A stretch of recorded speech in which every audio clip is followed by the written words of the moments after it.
નમસ્કાર દોસ્તો, સ્વાગત છે તમારું આપણી આ યુટ્યુબ ચેનલની અંદર। મિત્રો, 4 દિવસ પહેલાં મેં આ એક વિડીયો બનાવેલો હતો જેની અંદર આધાર ડાયસ અને યુ ડાયસની અંદર બીજી શાળામાંથી આવેલા વિદ્યાર્થીને કેવી રીતે એડ કરવા અથવા તો બીજી શાળામાં ગયેલા વિદ્યાર્થીને કઈ રીતે લેફ્ટ કરવા તે વિશેની માહિતીવાળો મેં વિડીયો બનાવેલો હતો। એની અંદર એક મિત્રની આપણને કોમેન્ટ આવી હતી, હું કોમેન્ટ બતાવું।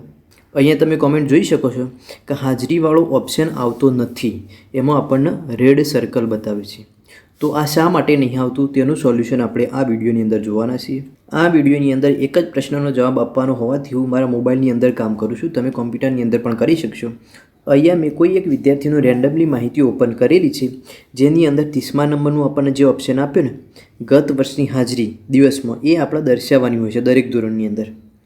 પરંતુ તમે જોઈ શકો છો કે આ માહિતીની અંદર જે તમને બ્રાઉનની અંદર આ પ્રકારે જોવા મળે છે ને એ માહિતી આપણે અપડેટ કરી શકતા નથી, અને જે તમને આ વ્હાઇટની અંદર આપ્યું છે ને તે તમે માહિતી અપડેટ કરી શકશો। તો આ બ્રાઉનની અંદર દેખાતી માહિતી હોય ને જે અપડેટ કરી શકાતી નથી, તો આ મિત્રને આ રીતે બ્રાઉનની અંદર જ દેખાતી હશે, એટલા માટે તે અપડેટ કરી શકતા નથી। તો આવું શા માટે થતું હશે તેની આપણે માહિતી મેળવીએ। તો અહીંયા તમે જોઈ શકો છો કે 28મા નંબરનો તમને ઓપ્શન આપેલો છે, પૂર્વ પ્રાથમિક શાળામાં શિક્ષણની સ્થિતિ। આ માહિતી તમને આપીને અહીંયા તમને જોવાનું કે લાગુ પડતું નથી એવું તમારે કરેલું હશે ને તો અહીંયા તમે તે માહિતી દાખલ કરી શકશો નહીં। એટલા માટે અહીંયા તમને જે આપ્યું લાગુ પડતું નહીં એના પર ક્લિક કરી અને અહીંયા તમને જે લાગુ પડતું અને સિલેક્ટ કરી લેવાનું।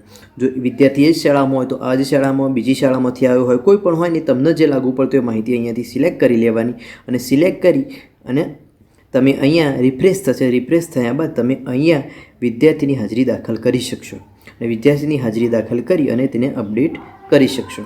મિત્રો, યુ ડાયસ પ્લસ અને આધાર ડાયસની અંદર વિદ્યાર્થીની એન્ટ્રી કઈ રીતે કરવી, વિદ્યાર્થીને અપડેટ કેવી રીતે કરવો અને વિદ્યાર્થીને લેફ્ટ કેવી રીતે કરવો, આ તમામ પ્રકારના વિડીયો મેં બનાવેલા છે, જે તમે ચેનલ પર જઈને જોઈ શકશો। વિડીયો ગમે તો તેને લાઈક કરો, તમારા મિત્રોને શેર કરો અને આવી જ માહિતી માટે અમારી ચેનલને સબસ્ક્રાઈબ કરો। જય હિન્દ, જય ભારત।